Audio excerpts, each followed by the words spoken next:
big family. He's gathering them all together to his trial. So and they're coming from all corners, Undikwe, right? That's something you had to have looked up. Coming from everywhere. So, and also he gathered together. All his. Yes. Go ahead. Omnis clientes. All his clients. All of his clients, or yeah, his own clients. Right.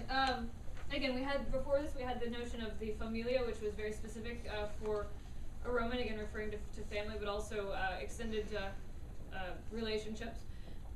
In this case, we have a reference to clients and clients in this might be a good history culture thing. So you might want to go and even get your history culture notes out for a brief second.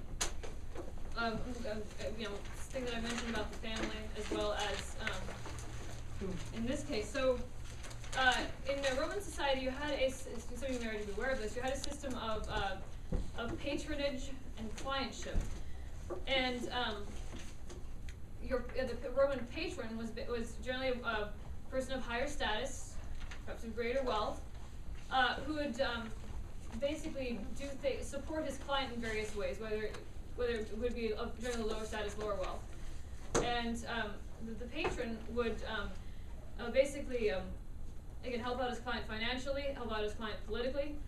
And then the client would be in agreement to assist his patron in these kinds of ways as well. So it's sort of a, I scratch your back, you scratch mine, kind of a reciprocal relationship going on there. So in this case, these clientes of Orgetorix would have been some dependents of some kind that depended on him for some kind of support. Again, very technical term in a Roman sense, but Caesar here is using terms like this because that's the closest thing that he can relate when it comes to describing this culture. Even though it's not exactly like his own, it's very close because these are dependents. And also his audience would have been able to identify more with what's going on as well. Does that make sense? Okay. So again, he brought all these people to his trial. Moving on. Of which quorum, right? Habebat, excuse me. A magnum numerum. A large number of them you're thinking habitare. It's actually habebat is from habe or habera. So of which habebat magnum numerum. A large number of them had held. If it was the number here, right. So habit. To whom is habit going? He held. Right. So he had or he held. Right. Of which habebat and magnum numerum. A large number. Right. Of which he had a large number. Does everyone see?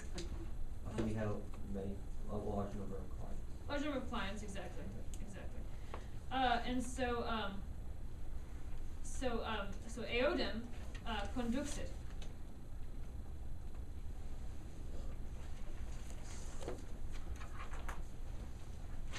So I'm sorry.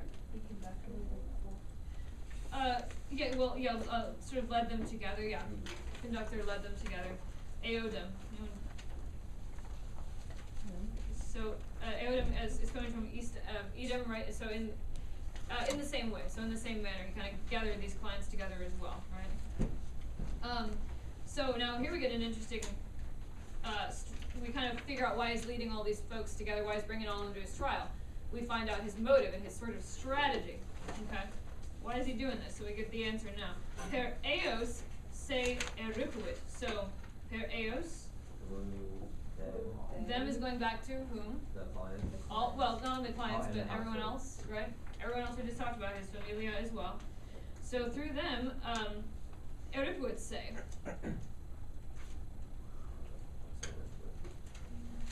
It's literally x plus rapio becomes eripio. They would take them from Snatch away.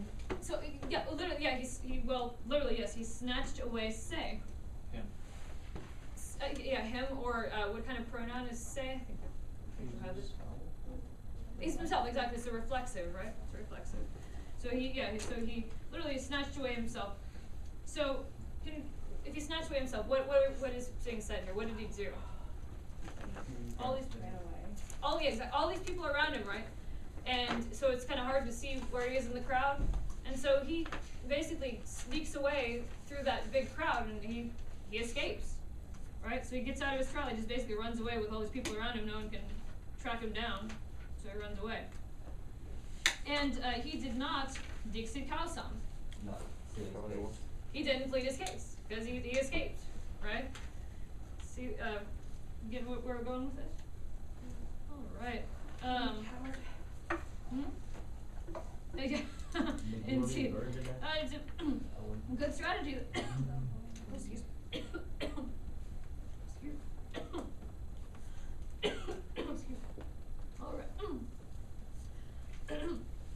Oh wow. That's all we're going to take the next few lines. Excuse me. All right. Robert, Go ahead. you wanna take the next few lines? All right. We'll just start. Excuse me. All right. So, we have a cum clause. Excuse me. So let's find our verb. So cum, and we end up at conaretur. So when conaretur, who's our subject? Here. I will be able to in a minute. I'm sorry? The subject. Yes. Oh, right, exactly. So, right. So, cum civitas conaretur. What did the civitas do? When the citizen. From cona or conari. So you have cona or conari. Attempted. Yeah, attempted. So what did they attempt to do?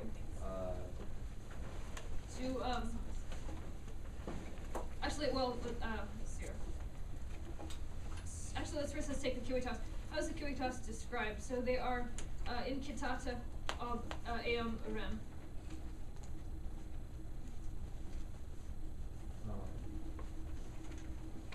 So think of a derivative from incitata. Inside. So incitata is coming from the what part of the verb? The fourth portion. Yeah, exactly. So it is what kind of participle? First passive. Okay, so let's do it a little more literally. So civitas incitata. What's our key? What are our key helping words for the passive participle?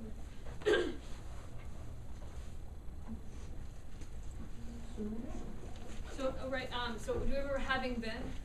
Oh yeah. So right for perfect passive. So having been incited.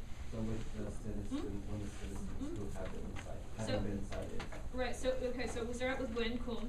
So when the civitas, the well, we say literally with the state, having been incited ob eam rem. Yeah.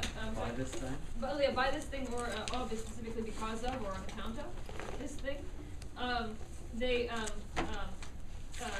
conarentur, yeah, excuse me, conaretur, exequi, use suum,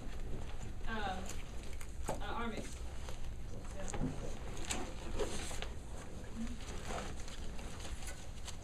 So they tried to exequi.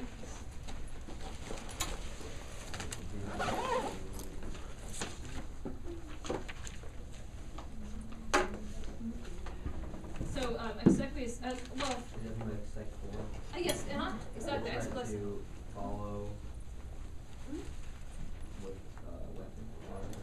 Well, I don't. If you read in English, this is the phrase to follow through. Oh, yeah. That's probably the most literal way to do it. Execute is